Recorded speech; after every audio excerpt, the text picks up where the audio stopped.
इसके क्या फ़ायदे हैं और क्या नुकसानात हैं। हाँ, इसके नुकसानात भी हैं। इसमें ये 100% चांसेस हैं कि अगर आपने ये दुरुस्त तरीके पर मेडिटेशन ना की तो जो शयातीन की जो पावर है, वो ताकत है, वो आपको मिल जाए। काबतुल्लाह से एक ख़ास तरह की एनर्जी निकलती है। आंखें बंद करने की वजह यह है कि आपकी ये जो आंखों से देखने की जो सलाहियत है ना, ये बहुत महदूद है। असल में आपकी वो आंख बेदार करना है कि जो जब ये आंखें बंद भी हों तब भी आपको नज़र आए। बिस्मिल्लाह वस्सलातु वस्सलामु अला रसूलिल्लाह व आलिहि व अला। अस्सलामु अलैकुम व रहमतुल्लाहि व बरकातुहू। मुराक़बा कैसे करें, मुराक़बा का क्या तरीक़ा है। आजकल हमारे यहाँ बहुत मशहूर व मारूफ़ हो गया ये लफ्ज़ मेडिटेशन, मुराक़बा करना, और जदीद दुनिया के अंदर एक फ़ैशन भी बन गया है। जनाब क्या है, हाँ मैं मेडिटेशन करता हूँ, मैं मुराक़बा करता हूँ। तो क्या है मुराक़बा, शरीयत में इसकी क्या हैसियत है, क्या मुराक़बा करना चाहिए, नहीं करना चाहिए, और अगर करना चाहिए तो इसका क्या तरीक़ा है और कैसे किया जाता है। आज इंशाअल्लाह अज़्ज़ व जल इस वीडियो में मैं आपको बताऊँगा कि मुराक़बा इसके क्या फ़ायदे हैं और क्या नुकसानात हैं। हाँ, इसके नुकसानात भी हैं, लोगों को ये मालूम होना चाहिए। बाज़ औक़ात हमारे यहाँ लोग मुराक़बा सेंटर जाते हैं, मेडिटेशन करते हैं, विपाशना करते हैं, और उन्हें मालूम नहीं होता कि इसके क्या नुकसानात हैं।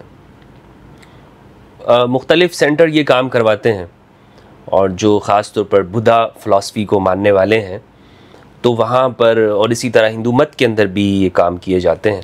उनके बाकायदा सेंटर बने हुए हैं दुनिया के अंदर, अमेरिका यूरोप के अंदर भी मौजूद हैं, और दीगर हमारे यहाँ पाकिस्तान के अंदर भी हैं। तो उनकी कुछ ख़ास शराइत होती हैं। मसलन आप जब मुराक़बा कर रहे हैं उनके यहाँ, तो आप ये काम नहीं कर सकते। आप मसलन जिस मज़हब के आप हैं उस मज़हब पर आप अमल नहीं कर सकते उन दिनों में। तो उसकी क्या वजूहात होती हैं, वो क्यों ऐसा करते हैं, ये तो जिस शख्स ने किया होगा वो ये आपको बता सकता है। कुछ हज़रात से मेरी बात हुई है तो उनका कहना ये है कि चूँकि मुराक़बा के अंदर बाकायदा आपके जहन को पिछली जो यादें हैं, पिछले जो आपके ताल्लुक़ात, जज्बा, जो आपके रिश्ते जुड़े हुए हैं, उन सब से जहन को दर हकीकत में ख़ाली कराना होता है। आपके दिमाग को बिल्कुल जो पुरानी यादें उनसे डिलीट करना होता है एक एक करके। और वो अगर आप यहाँ पर रहते हुए अपने मज़हब पर अमल करेंगे तो एक चीज़ें आपकी वो जो जुड़े हुए हैं, तो इसमें फिर आपको फ़ायदा नहीं होगा। तो इसलिए फिर वो ये चाहते हैं कि कुछ शराइत लगा कर मना कर देते हैं। तो बहरहाल दोस्तों, मुराक़बा एक ऐसी चीज़ है कि जो मैं ये समझता हूँ कि बहुत सारे लोग इसे जब करने बैठते हैं तो इन चीज़ों की पाबंदी नहीं रखते, जिस वजह से बजाय फ़ायदे के इन्हें नुकसानात होते हैं। वो कौन कौन सी चीज़ें, ये सारी आज हम डिस्कस करेंगे। मुराक़बा जो इस्लामी मानों के अंदर है, राक़बा, रक़ब, हकीकत में रक़ब, ये गर्दन को भी रक़बा कहा जाता है, गर्दन को रक़बा, और रक़ीब नज़र रखने वाला। रक़ीबों ने रिपोर्ट लिखवाई है जाकर ये थाने में कि अकबर नाम लेता है खुदा का इस ज़माने में। यानी रक़ीब वो शख्स होता है, हमारे यहाँ जो प्यार और मोहब्बत के अंदर भी लफ्ज़ इस्तेमाल होता है कि भाई ये शख्स फ़लाँ का रक़ीब है। यानी ये समझता है कि कहीं इसने हमारी जो, जिससे मैं मोहब्बत करता हूँ उस पर ये भी उससे मोहब्बत करता है, तो वो दूसरा शख्स नज़र रखे हुए होता है। तो असल में रक़ीब का माना होता है नज़र रखना, हर बात के ऊपर नज़र होती है। अच्छा कहाँ जा रहा है, क्या कर रहा है, कहीं उससे बात तो नहीं हो रही। ये रक़ीब, रक़ीब या रक़ीब इसे कहते हैं, तो उर्दू ज़बान के अंदर इस्तेमाल होता है। तो मुराक़बा हकीकत में ये है, बाब मुफ़ाअला का मस्दर है, नज़र रखना अपने अफ़ाल पर, अपने आमाल पर, अक़वाल पर, अपनी बातों पे, अपनी कदम के ऊपर, एक एक कदम जो उठाए जा रहे हैं उस पर नज़र रखना कि मेरा जो ये कदम उठ रहा है ये खुदा की राह में है या नहीं है। क्या मैं अपने नफ्स के लिए तो ये काम नहीं कर रहा हूँ। कोई भी काम आप कर रहे हो तो उसमें ये नज़र रखना अपने आमाल के ऊपर, ये मुराक़बा कहलाता है। या अपने दिन भर के आमाल के ऊपर उसको दोहराना और सोचना कि आज जो दिन में मैंने ये काम किए हैं ये अल्लाह की रज़ा के लिए किए हैं या मैंने अपने नफ्स की ख्वाहिश के लिए किए हैं। तो ये मुराक़बा तो बिला शक व शुबा महमूद है, इसकी तारीफ़ की जाएगी और ये मुराक़बा होना चाहिए। और इसमें किसी तरह के भी वसाविस और ख़तरात की कोई टेंशन की बात नहीं है कि आप ख़तरे में पड़ जाएंगे। भाई नहीं, ये बहुत अच्छी चीज़ है, इससे आपकी रूहानियत के अंदर तरक्की होगी। लेकिन एक चीज़ ये है कि बाकायदा तौर पर इसको प्रैक्टिस में लाना, कुछ जो सूफ़ी सलासिल हैं उनमें प्रैक्टिस में लाया जाता है, और जो मैंने आपको बताया जो वेदांत फ़िलासफ़ी है या बुद्धा फ़िलासफ़ी है उसके अंदर मुराक़बा मेडिटेशन की जाती है। उस हवाले से भी मैं चीज़ें आपके सामने पेश करूँगा। पहले मैं आपको ये बताता चलूँ, कुरान मजीद फ़ुरक़ान हमीद में अल्लाह रब्बुल इज़्ज़त ने इरशाद फरमाया, ये लफ्ज़ कुरान में मौजूद है, सूरह निसा की पहली आयत है। औज़ु बिल्लाहि मिनश्शैतानिर्रजीम, बिस्मिल्लाहिर रहमानिर रहीम, या अय्युहन्नास इत्तक़ू रब्बकुमुल्लज़ी ख़लक़कुम मिन नफ़्सिन वाहिदा व ख़लक़ मिन्हा ज़ौजहा व बस्स मिन्हुमा रिजालन कसीरा व निसाअ वत्तक़ुल्लाह अल्लज़ी तसाअलून बिही वल अरहाम इन्नल्लाह कान अलैकुम रक़ीबा। ये आयत है, आयत का तर्जुमा आप देख लीजिएगा। इसमें जो ये अल्फाज हैं, इन्नल्लाह कान अलैकुम रक़ीबा, बेशक अल्लाह सुब्हानहू व तआला ने तुम्हारे ऊपर नज़र रखी है, यानी तुम अल्लाह की नज़र में हो, तुम्हें अल्लाह देख रहा है, हर वक्त तुम्हारे हर अमल को अल्लाह देख रहा है। तो रक़ीबा अल्लाह सुब्हानहू व तआला की एक सिफ़त है कि अल्लाह तमाम इंसानों को, हर जोड़े को वो ये देख रहा है कि जो अमाल वो कर रहे हैं। इसका जो बेहतरीन तरीक़ा है वो भी मैं आपको बताऊंगा, और वो तरीक़ा मुमकिन है कि अगर आप बग़ैर उस्ताद की रहनुमाई के मेडिटेशन कर रहे हों तो शयातीन की जो ताकत है वो आपकी जानिब आ जाए। इसमें ये 100% चांसेस हैं कि अगर आपने ये दुरुस्त तरीक़े पर मेडिटेशन ना की तो जो शयातीन की जो पावर है, वो ताकत है, वो आपको मिल जाए। यानी बजाय इसके जो रहमानी ताकतें हैं उनकी पावर आपको मिलने के शयातीन की पावर मिलेगी। अच्छा, रहमानी ताकत कैसे मिलती है? देखें, हम जो इंसान है ना, हमारे पास दिमाग है, हमारे पास दिल है, इसी तरह यानी कुछ हमारा जो एक ज़ाहिर है जिससे हम बने हुए हैं। एक है हमारे फ़लसफ़े के अंदर कहते हैं कि इंसान के 10 हवास है, 5 हवास ख़म्सा ज़ाहिरा, 5 हवास ख़म्सा बातिना। तो जो हवास ख़म्सा ज़ाहिरा हैं, मसलन आप सूंघते हैं, चखना है, देखना है, सुनना है और इसी तरह सूंघना है, ये 5 हैं, इनके ज़रिए हम किसी चीज़ का इल्म हासिल करते हैं। आपने नमक को हाथ लगाया, ज़बान पे रखा, तो आपको इस बात का इल्म हुआ कि ये नमक क्या है, इस नमक की एक तासीर है। चीनी को हाथ लगाया, ज़बान पे रखा, तो आपको इल्म हासिल हुआ कि ये चीज़ मीठी है। तो हवास के ज़रिए इल्म हासिल होता है। इसी तरह हवास बातिनी है इंसान के, सोचना है, इदराक करना है, इंसान तज्जिया करता है, चीज़ों का फ़र्क करता है, जुदाई करता है। एक बच्चा है, उसको ये समझ में आ जाती है कि ये चीज़ अंगारा है और ये चीज़ जो है ये हीरा है, ये एक उम्र में जाकर उसको समझ में आती है। तो ये जो वो फ़र्क कर रहा है, ये एक इदराक है, क़ुव्वत इदराक इसे मिलती है। तो बहरहाल इसी तरह इंसान के सूफिया ये कहते हैं कि बातिन में कुछ मखलूक़ात हैं और उसकी फिर अपनी शक्लें हैं। मसलन ये दिल का एक लतीफ़ा है, क़ल्ब है, लतीफ़ा अना है, लतीफ़ा नफ्स है, लतीफ़ा रूह है, ख़फ़ी अख़फ़ा। ये जो लताइफ़ हैं इंसान के अंदर मौजूद, और इसे कुछ लोग नाम चक्रास के नाम देते हैं, ये बेदार हो जाते हैं अगर इनको एक्टिवेट करने के लिए आपने कुछ प्रैक्टिसेस की। उन प्रैक्टिसेस से, जैसे मिसाल के तौर पर आप आँखों की एक्सरसाइज करते हैं, इसी तरह आपकी आँख के पीछे ये बसर है और ये बसीरत है। बसर सामने है, बसीरत पीछे है। कुरान मजीद फ़ुरक़ान हमीद में है कि बीना नाबीना के जैसे नहीं है। एक शख्स वो जो देख रहा हो और वो शख्स के जो नहीं देख रहा, ये बराबर नहीं। और ये दुनिया के अंदर हमें ये बात मालूम होती है, लेकिन यहाँ पर बात क्या की गई है? यहाँ पर बात है सोचने वाला और एक वो शख्स है कि जो नहीं सोचता, ईमान रखने वाला और जो ईमान नहीं रखता, फेथ नहीं रखता, ये दोनों बराबर नहीं है। तो मेरे भाइयों, मुख्तसर करता चलूँ मैं आपके सामने, जब हम जो खुराक खाते हैं, जो हम अशिया इस्तेमाल करते हैं, उनकी अपनी तासीर होती है। उसी तरह के फिर हमारे ऊपर उसके असरात पैदा होते हैं। इसीलिए कुछ प्रैक्टिसेस करने के दौरान में जो टीचर्स होते हैं वो आपको ये कहते हैं आपने ये खाना है और ये नहीं खाना, आपने इस चीज़ का इस्तेमाल करना और आपने इन चीज़ों का इस्तेमाल नहीं करना। हत्ता कि खुशबू का भी बड़ा आपके जिस्म के ऊपर बड़ा उसका एक असर होता है। कि मसलन इस प्रैक्टिस के दौरान में आपने ये खुशबू तो नहीं लगा दी, कहीं ये काम तो नहीं कर दिया, क्योंकि हर चीज़ का हमारे माहौल का, हमारी ज़िंदगी पर, हमारे जहन पर एक असर होता है। तो हमारा जो बातिन है ये वैसे ही नहीं है, इस बातिन के अंदर एक पूरा जहान है। इस बातिन की जितनी सफाई होती है, इस बातिन की जितनी तहारत होती है, ये आईने की तरह जैसे साफ़ होता जाता है, इसमें फिर हमें अपना आप दिखाई देता है। और इसका तरीक़ा क्या है कि आप अपने अंदर झांकें, और झांकने का तरीक़ा क्या है? 2 तरीक़े हैं। मैं आपको दोनों तरीक़े आज इस वीडियो में बता रहा हूँ, और इसको गौर से देखिएगा। ये वीडियो आपके लिए बहुत मुफीद है, फ़ायदा भी आपको, जो तरीक़ा है वो भी आपको बताऊंगा, और जिस तरीके से आपको नुकसान हो सकता है और वो नुकसान क्या होगा वो भी आपको बताऊंगा। मुराक़बे का जो तरीक़ा है, बेहतरीन तरीक़ा ये है कि आप बावुज़ू हो जाएं, आप वज़ू कर लें, आप जो नमाज का टाइम है आप वो नमाज़ पढ़ लें, और अगर आप किसी सूफ़ी सिलसिले से वाबस्ता हैं, आप उसके औराद व अस्कार कर रहे हैं तो ठीक है, आप उसको पाबंदी के साथ करते रहें। और अगर आप नहीं हैं तब भी मैं आपको बताता चलूँ कि आप क़िबला रुख होकर 2 जानू होकर बैठें, यानी जिसे आलती पालती मार कर बैठना कहते हैं, उस तरह बैठें, या अत्तहियात की शक्ल में बैठें। ये दोनों आप जो तरीक़ा है आप ये इख्तियार कर सकते हैं। लेकिन अगर आप 4 जानू होकर बैठें तो ये ज़्यादा बेहतरीन है, और क़िबला रुख होकर बैठें।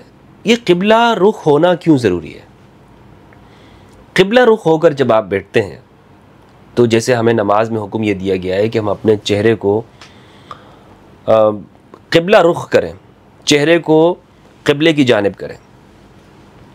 फ़वल्लि वजहक शत्रुल मस्जिदिल हराम, मस्जिद हराम की जानिब अपने चेहरे को करना ये क्यों ज़रूरी है? काबतुल्लाह से एक ख़ास तरह की एनर्जी निकलती है, वो एनर्जी नमाज के दौरान में हम तक आती है। इस पर इंशाअल्लाह मैं एक पूरा लेक्चर रिकॉर्ड करूँगा और बताऊँगा आपको कि वो एनर्जी आपको कैसे शैतानी वसाविस से बचाती है।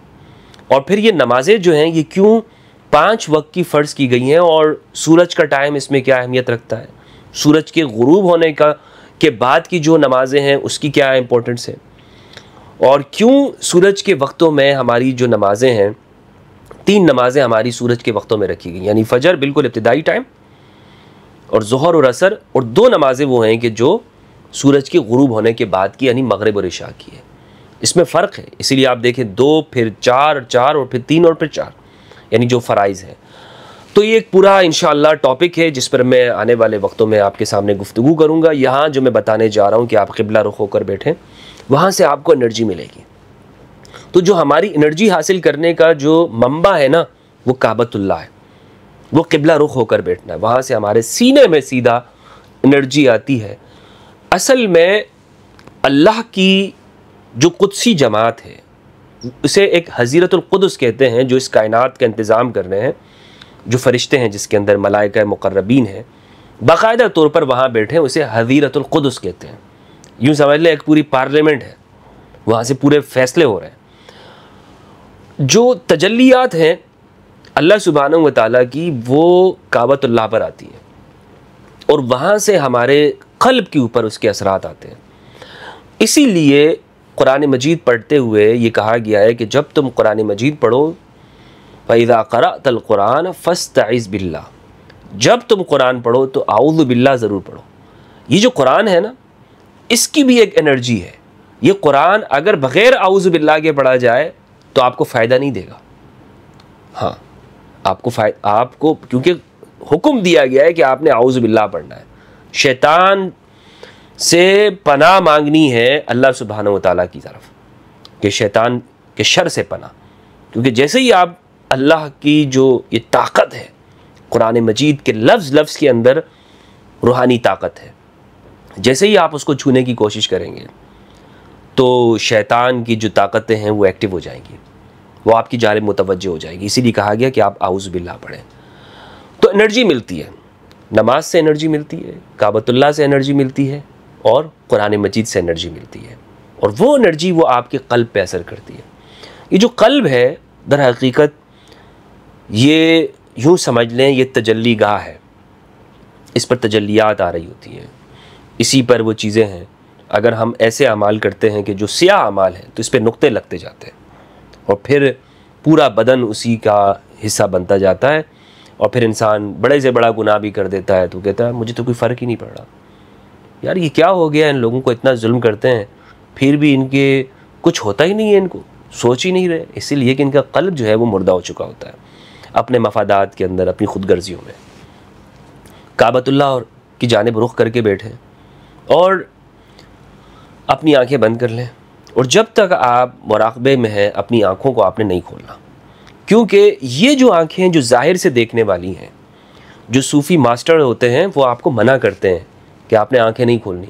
कभी आपको इसकी वजह नहीं बताई होगी, आप शायद ये समझ रहे होंगे कि वहाँ कोई जिन शयातीन चुड़ैले जिन भूत आते हैं तो इसलिए वो कहते हैं यार आंखें नहीं खोलो, आंखें खोलोगे तो कहीं तुम्हारे साथ कुछ हो जाएगा। ऐसा नहीं होता।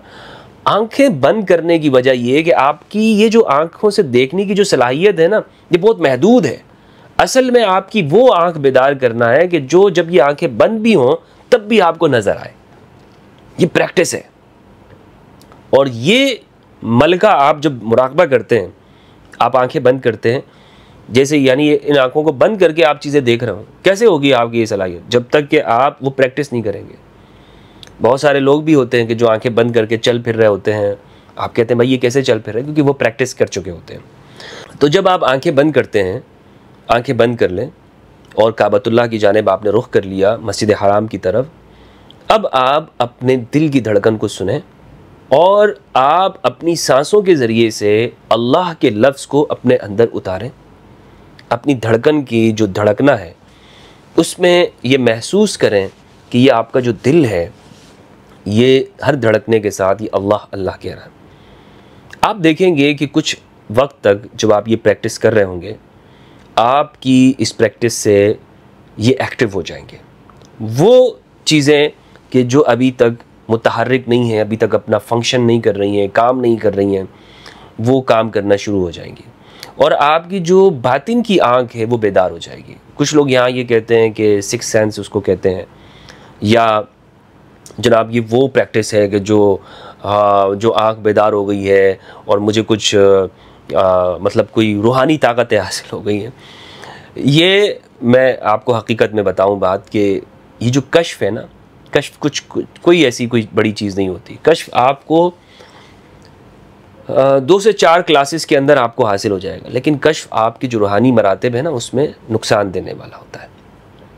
कश्फ या जिसे करामात कहते हैं, जो इस मुराकबे के नतीजे में आपको हासिल होते हैं, अगर वहाँ पर आप रुक गए हैं तो फिर आपकी जो इस्तेदाद है, आपकी जो रूहानियत है वो आपकी सारी रुक जाएगी। वो सारी चीज़ें जो आप करना चाहते हैं वो आपको आगे कोई बात भी आपको समझ नहीं, अच्छा आपको उसी में लुत्फ़ आने लग गया। तो कश्फ क्या है? कश्फ ये है कि आपकी जो बातिन की आँख बेदार हो जाती है, आपको चीज़ें नज़र आने लग जाती हैं, आप देखने लग जाते हैं, आपको आने वाले चीज़ों का पता लगना शुरू हो जाता है। लेकिन ये आपके रास्ते के कांटे हैं, या आपके रास्ते को, आपकी रूहानी जो तरक्की है ना उसको ख़राब कर देते हैं और फिर बाद में जाकर इसका नुकसान होता है, बहुत नुकसान होता है। आपकी सेहत पे नुकसान पड़ सकता है, आपके दिमाग के ऊपर नुकसान पड़ सकता है, आपके जिस्म के ऊपर इसका नुकसान होता है। तो जब मिसाल के तौर पर नमाज है, नमाज एक पूरा मुराक़बा है, नमाज में पूरा जब जितनी पाबंदी के साथ आप इसको पढ़ेंगे लेकिन उस तरीक़े पर पढ़ी नहीं जाती तो वो असर नहीं महसूस हो रहा होता, तो हम कहते हैं भाई अच्छा इसमें तो कुछ है नहीं, वैसे ही हम प्रैक्टिस किए जा रहे होते हैं। इसको बाकायदगी के साथ आप करें, फिर आप इसका नतीजा देखें, आपको मालूम होगा कि आपके बातिन के अंदर क्या तब्दीली आ रही है। मसलन एक शख्स है जो ज़हनी टेंशन का शिकार है, आप उसे कहें कि अपनी पेशानी के अंदर अल्लाह के नाम को महसूस करें, अपनी आँखों को बंद करें। और इसके बहुत सारे तरीक़े हैं, आप लफ्ज़ अल्लाह को अपने घर में अपने सामने रखें, हमेशा उसको देखते रहें। बाज़ हमारे दोस्त हैं वो ये कहते हैं कि आप दिन में मखसूस तादाद के अंदर लफ्ज़ अल्लाह को लिखना शुरू करें, रोशन स्याही के साथ आप उसको लिखें, अल्लाह अल्लाह अल्लाह। जितना ज़्यादा आप इसको लिखेंगे इतना ज़्यादा ये आपके अंदर इसकी तासीर जो है वो जज्ब होना शुरू हो जाएगी, आपकी फिंगर्स में, आपकी उंगलियों में, आपके पैरों में और आपकी आँखों के अंदर। तो हम तो अल्लाह से नाम की मोहब्बत करें ना, अगर अल्लाह से मोहब्बत करेंगे तो ये तो हो नहीं सकता कि अल्लाह की जो तजल्ली है वो हमें ना मिले, तो हो नहीं सकता। जिस ज़ात से हम मोहब्बत कर रहे हैं अल्लाह की मोहब्बत भी पैदा होगी। आप इसका फिर फ़ायदा देखिएगा दोस्तों इंशाअल्लाह, और शुरू में और आखिर में दुरूद पाक पढ़िएगा ताकि ये आपकी जो दिमागी की जो खुश्की आपको इससे होगी उससे ही बचाएगा। अब मैं आपके पास आता हूँ इस मौजू की जानिब कि ये जो मैंने आपको बताया कि शैतानी ताकतें हाज़िर हो जाती हैं, ये बिल्कुल हकीकत है।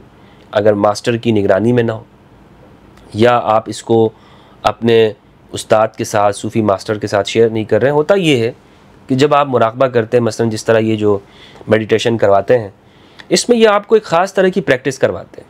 मसलन आपको कहते हैं आप अपनी सांस के ज़रिए से वो इसको महसूस करें। आप जैसे जैसे उसको महसूस करते जाते हैं, आपको बहुत ज़्यादा हसास आप हो जाते हैं। आपके दिमाग की जो सेल्स हैं वो बहुत हसास हो जाते हैं। आपको ज़्यादा शोर फिर पसंद नहीं होता, आपको ज़्यादा तन्हाई पसंद हो जाते हैं। आप ज़्यादा फिर आप यहाँ तक आ जाती है बात कि आपकी जो मतलब आपके अंदर एक आमिराना क़ुव्वत पैदा होने लग जाती है। आप कहते हैं भाई जो मैं सोच रहा हूँ यही हरफ़ आखिर है। अच्छा, ये सब कुछ क्यों होता है? मेडिटेशन जो है बुनियादी तौर पर ये आपको ज़हनी तौर पर कमज़ोर कर सकता है, नफ्सियाती बीमार कर सकता है। वो कैसे? जब ये रहमानी ताकत के साथ ना हो, बल्कि महज सिर्फ़ और सिर्फ अपने दिमाग को फोकस करना, अपने बॉडी को फोकस में लाने के लिए, तरतीब में लाने के लिए किया जा रहा हो और इसमें लफ्ज़ अल्लाह की तासीर शामिल ना हो। तो मैंने आपको बताया कि जैसे ही आप बैठेंगे दिमाग को हर चीज़ से दूर करने के लिए और आपने काबतुल्लाह की रूहानियत नहीं ले रहे, आप मसलन इसको किसी और सिमत में होके बैठ गए, तो चारों तरफ एनर्जी है, चारों तरफ डार्क एनर्जी है, स्याह एनर्जी है, वो आपकी तरफ मुतवज्जह होगी। भाई मैग्नेट अगर आप किसी जगह रखेंगे तो वो तो जिस तरफ जो चीज़ होगी उसको खींचेगी ना। तो ये दिमाग तो आपका पूरा, आपने उसको, अगर वो कोशिश कर रहे हैं कि भाई मैं अपनी यादों से छूटने की कोशिश करूं, तो नई चीज़ें तो आएंगी ना आपके इर्द गिर्द, वो तो आपकी जानिब लपकेंगी। और मैंने आपको बताया कि अगर आप काबा की जानिब नहीं बैठेंगे तो फिर ये चीज़ होगी आपके साथ। ये चीज़ ये याद रखिएगा। और दूसरा ये कि अव्वल व आखिर अगर आपने अल्लाह का नाम नहीं लिया, दुरूद पाक नहीं पढ़ा, वज़ू के अंदर नहीं है, तब भी आपकी जानिब मुतवज्जह हो जाएंगी। फिर उसके बाद आप देखेंगे, आप कहेंगे अच्छा मुझे तो कश्फ हासिल हो रहा है। याद रखिएगा कि शैतान की जानिब से भी बाज़ चीज़ें डाली जाती हैं, वसवसा होता है, लेकिन कुछ चीज़ें हकीकत भी होती हैं। मसलन शैतान को ये ताकतें तो है ना कि वो आपको बता देगा अच्छा ये होने वाला है, ये होने वाला है, आप समझेंगे ये रहमान की जानिब से, वो रहमान की जानिब से नहीं होगा। कुरान मजीद में है कि ये शयातीन एक दूसरे की जानिब चिकनी चुपड़ी बातों को ये फैलाते रहते हैं, बयान करते रहते हैं। ये कुरान मजीद में है। तो ज़ुख़्रुफ़ल क़ौल इसको कहा गया है। ऊट पटांग बातें होती हैं, ज़ुख़्रुफ़ल क़ौल, लेकिन लोगों को बड़ी अच्छी लगती है। आपने बाज़ लोगों को सुना होगा, वो आपको कहते हैं अच्छा ये होने वाला है, वो उस तरह हो भी जाता है, उनके साथ वो सारी चीज़ें हो रही होती हैं। तो इसलिए मेडिटेशन करते वक्त में आप ये एहतियात करें, बहुत ये ज़रूरत है कि इस चीज़ को समझने की कोशिश करें कि लफ्ज़ अल्लाह ये आपके सामने हो। अल्लाह के साथ ताल्लुक़, अल्लाह के साथ जुड़ना, अल्लाह की मोहब्बत, शैतान की शर से पनाह मांगना और अपने नफ्स की शर से पनाह मांगना, ये बड़ा तरीक़े के साथ वार करता है। ये वसवसा डालता है। वसवसा डालने का इसका तरीक़ा ये है कि एक बात आपके दिमाग में बिठा देगा और फिर आप उसी के ऊपर सोचते सोचते आप अपने ईमान से भी गए, अपनी ज़िंदगी से जो है वो आप जो नेक चीज़ें हैं, आमाल है, ईमान है, कुरान है, सब से आप चले जाएंगे। तो लिहाजा मुराक़बा करते हुए ये एहतियात ज़रूर कीजिएगा कि मुराक़बा एक सूफ़ी मास्टर की निगरानी में हो, अल्लाह वाली की निगरानी में हो और शयातीन की शर से पनाह की शक्ल में हो। ये जो जहाँ मुराक़बा सेंटर वगैरह खुले हुए हैं, तो इसमें जो लोग जाके मुराक़बा करते हैं, कुछ हद तक तो ठीक है, लेकिन एक हद तक फिर जाकर आपके दिमाग जो है वो बहुत नफ्सियाती हो जाएंगे। आप, हमने ऐसे लोगों को देखा है नफ्सियाती हो गए। यानी नफ्सियाती क्या है, उनको बीमारियाँ लग गई हैं, ज़हाइमर की बीमारियाँ लगी हुई हैं। ऐसी बीमारियाँ उनको लग जाती हैं कि जो उनके दिमाग से फिर निकलती ही नहीं है, उनकी बॉडी का हिस्सा बन जाती है। वो क्यों होता है? वो इसीलिए होता है कि वो शैतानी जो ताकतें हैं वो एक्टिव हो चुकी होती हैं। हकीकत में उन्होंने कोशिश तो ये की कि वो अपनी माजी की यादों से जान छुड़ा लें। याद माजी अज़ाब है यारब, मुझसे छीन ले हाफ़ज़ा मेरा। तो वो जब ये कहते हैं कि छीन ले हाफ़ज़ा मेरा, तो वो अपने आप में और भी चीज़ें डाल रहे होते हैं। कोशिश तो वो ये करते हैं कि डिलीट करें पुरानी यादों को, लेकिन जो शैतान की पावर है वो ज़रूर देते। शैतान तो फिर रहा है बांटने के लिए, शैतान तो वो कह रहा है बस लो मुझसे, वो तो फ्री में दिए जा रहा है ना, और वो तो बहुत आसान है वो तरीक़े। लेकिन इसका जो नुकसान है आपकी ज़िंदगी पर, आपके कारोबार पे, आपकी बिज़नेस पे, आपकी बॉडी पे, आपके रिश्तों के ऊपर, आपकी अज़दवाजी ज़िंदगी के ऊपर बहुत बड़े नेगेटिव असरात डालता है। तो इंशाअल्लाह किसी दिन मज़ीद इस चीज़ को वाज़े करूँगा और खोलूँगा, और कुछ मुशाहदात और तजर्बात भी आपके साथ शेयर करूँगा, क्योंकि मैं बाकायदगी के साथ मुराक़बे का जो रहमानी मुराक़बा है उस पर कारबंद रहता हूँ, और उसने जो हमारी ज़िंदगी के ऊपर जो असरात डाले हैं अल्हम्दुलिल्लाह एक बहुत मौसर असरात हैं, जो मैं चाहता हूँ कि हमारे जो नौजवान हैं इस मुराक़बे को अपने ज़िंदगी का हिस्सा बनाएं, और अपने जो मसाइल हैं ख़ुद अपने अंदर ये पावर हासिल करें कि आपको उन मसाइल से छुटकारा मिले। अस्सलामु अलैकुम वरहमतुल्लाहि वबरकातुहू।